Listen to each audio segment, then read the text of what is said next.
जय श्री गणेश हर हर Mahadev Mahadev Shankar YouTube channel में आपका स्वागत है। आज मैं लेकर आया हूँ एक नई जानकारी की बिना ब्रह्मचर्य बिना नियम हनुमान चालीसा पाठ करने से आपको क्या प्राप्त होता है। तो पूरा देखना, वीडियो को पूरा सुनना ताकि पूरी जानकारी आपको समझ में आए कि हनुमान चालीसा बिना नियम के करने से आपको क्या प्राप्त होता है। बिना नियम के हनुमान चालीसा का आप पाठ करते हैं तो आपके जीवन में क्या बदलाव आता है, क्या आपको हनुमान जी की कृपा प्राप्त होती है और हनुमान जी की कितनी कृपा आपको प्राप्त होती है। देखिए, कर्म बहुत जरूरी होता है। आप जो भी कर्म करते हैं उसका फल आपको जरूर प्राप्त होता है, पर हनुमान जी वचनों के और नियमों के बहुत पक्के होते हैं। जब श्री हनुमान जी ने प्रभु श्री राम जी की पूजा सेवा शुरू की तो वो सिर्फ उनके चरणों को देखते थे और किसी को नहीं देखते थे। और जिस घर में हनुमान जी के नियमों का पालन किया जाता है, उनकी पूजा नियम के साथ की जाती है, उस घर में स्वयं हनुमान जी वास करते हैं। अब किसी बिना नियम के, किसी बिना ब्रह्मचर्य पालन के हनुमान चालीसा का पाठ कर रहे हैं तो आपके जीवन में क्या होगा, क्या आपको हनुमान जी की कृपा प्राप्त होगी। हनुमान जी का नाम, किसी भगवान का नाम या किसी देवी देवता का नाम आप किसी भी अवस्था में ले सकते हैं, उसमें कोई परेशानी नहीं होती, उसमें कोई परेशानी वाली बात नहीं होती। उनकी कृपा होती ही है, चाहे आप ब्रह्मचर्य पालन करें चाहे ना करें। जब आप उनका नाम लेते हैं, किसी मुसीबत में है, किसी परेशानी में है, तो उनकी कृपा जरूर होती है। पर यह अलग बात है कि उनकी कृपा कितनी होगी। जिस प्रकार से बिना नियम के, बिना परहेज के आप दवाई लेते हैं तो वो पूर्ण असर नहीं करती, हो सकता है वो 10% असर करे। तो जब आप उस दवाई को नियम के साथ लेते हैं, परहेज के साथ लेते हैं, तो आपको उसका असर देखने को मिलता है। वो 100% आप पर असर करती है। आपको ये महसूस होता है कि वो दवाई जो है वो कार्य कर रही है, उसका असर आप पर हो रहा है और आप ठीक हो रहे हैं। तो उसी प्रकार हनुमान जी की भक्ति का होता है, उनकी पूजा पाठ का होता है। जब आप हनुमान चालीसा कर रहे हैं बिना नियमों के तो तब आपको महसूस नहीं होता, पर जब आप नियम के साथ करते हैं तो आपको खुद महसूस होता है कि हनुमान जी आपके साथ है। जब उनका हनुमान चालीसा आप पाठ करते हैं ब्रह्मचर्य का पालन करके, उनकी अनुभूति आपको स्वयं होती है, उनके अनुभव आपको होते हैं। एक कहानी शायद आपने सुनी होगी, एक पंडित और एक पागल की। एक पंडित मंदिर में जाकर दीपक जलाता है और एक पागल जो होता है वो उसे चप्पल मार कर बुझा देता है। तो ये जो है ऐसा रोज ही चलता रहता है। पर जब बारिश आती है, तूफान आता है, तो पंडित जो है मंदिर में नहीं जाता, वो सोचता है कि मैं कल जाऊंगा। और पागल जो होता है वो फिर भी जाता है वहां पर चप्पल मारने के लिए कि पंडित दीपक जलाएगा और मैं चप्पल मारकर उसको बुझाऊंगा। तो वहां पर मंदिर था और भगवान शिव वहां पर प्रकट हुए और उस पागल को कहा, मांग, क्या मांगता है, क्या तेरी इच्छा है। और भगवान शिव उसके पागलपन को दूर करते हैं, उसको ठीक करते हैं और उसको शिवलोक की प्राप्ति होती है। तो यही होता है, जब भगवान का आप मंत्र जाप करते हैं, किसी देवता का मंत्र जाप करते हैं, लगातार जाप करने से आपके साथ ऐसा होता है कि आपको भगवान की प्राप्ति होती है। हो सकता है आप कोई नियम नहीं मान रहे, हो सकता है आप कोई वचनों में नहीं पढ़ रहे, पर आप नियम के साथ पूजा पाठ करते हैं, पर आप लगातार ईश्वर का नाम लेते हैं, आप लगातार हनुमान चालीसा का पाठ करते हैं, तो एक न एक दिन उनको आपकी विनती सुननी होती है।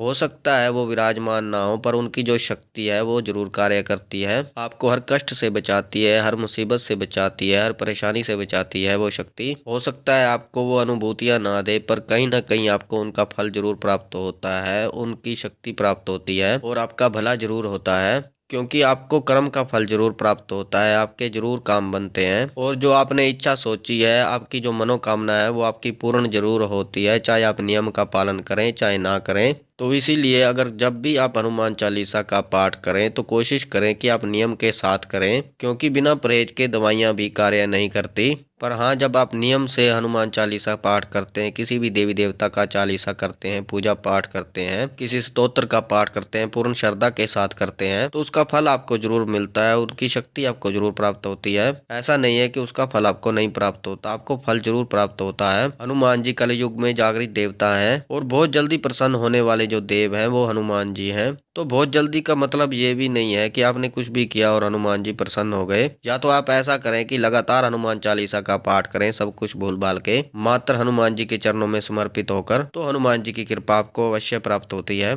या फिर जो हनुमान जी के नियम होते हैं, तामसिक, ब्रह्मचर्य और समय, इन सभी नियमों का पालन करते हुए आप हनुमान चालीसा का पाठ करें। अगर आप हनुमान चालीसा पूर्ण नियम के साथ करते हैं तो आपको हनुमान जी की कृपा प्राप्त होती ही होती है और आपको अनुभूति भी होती है, और आपके जीवन में जो बदलाव होगा वो आप स्वयं महसूस करेंगे, आपको किसी को बताने की जरूरत नहीं पड़ेगी।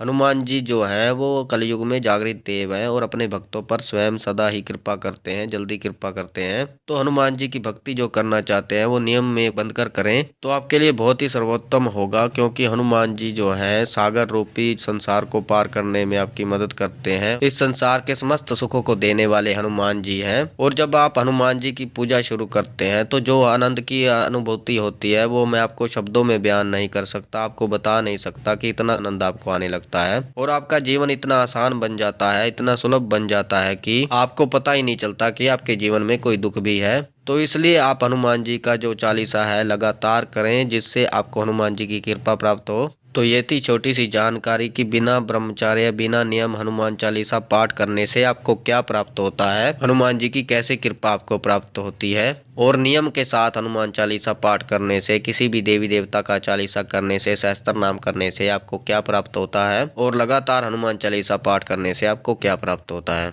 तो बाकी मुझे विश्वास है कि ये जानकारी आपको समझ में आई होगी, पसंद आई होगी। अगर आप हमारे चैनल पर नए हैं तो चैनल को सब्सक्राइब कीजिए और बेल आइकन को दबाइए, ताकि हमारी जो नई जानकारी आए वो सबसे पहले आपको प्राप्त हो। ज़्यादा से ज़्यादा इस वीडियो को शेयर कीजिए और लोगों तक, ताकि उनको भी समझ में आए कि हनुमान चालीसा पढ़ने से उनको क्या प्राप्त होता है, लगातार हनुमान चालीसा पढ़ने से उनको क्या प्राप्त होता है, क्या नहीं प्राप्त होता है, बिना ब्रह्मचर्य बिना नियम हनुमान चालीसा पढ़ने से क्या प्राप्त होता है, और नियम के साथ हनुमान चालीसा पढ़ने से उनको क्या प्राप्त होता है, ब्रह्मचर्य का पालन करने से उनको क्या प्राप्त होता है, ताकि हर व्यक्ति इसका महत्व समझ पाए। लाइक करें, कमेंट करें, कमेंट में हर हर महादेव अवश्य लिखें। मैं महादेव और माता पार्वती जी से ये प्रार्थना करता हूँ कि आप पर सदैव कृपा बनाए रखें। हनुमान जी आप पर सदैव कृपा बनाए रखें, आप खुश रहें, आपका परिवार खुश रहे, आपकी सारी इच्छाएं पूरी हो, आपकी हर मनोकामना पूर्ण हो, आपके सारे कार्य सिद्ध हों। तो हम मिलते हैं एक नई जानकारी के साथ, तब तक के लिए हर हर महादेव, हर हर महादेव, हर हर महादेव।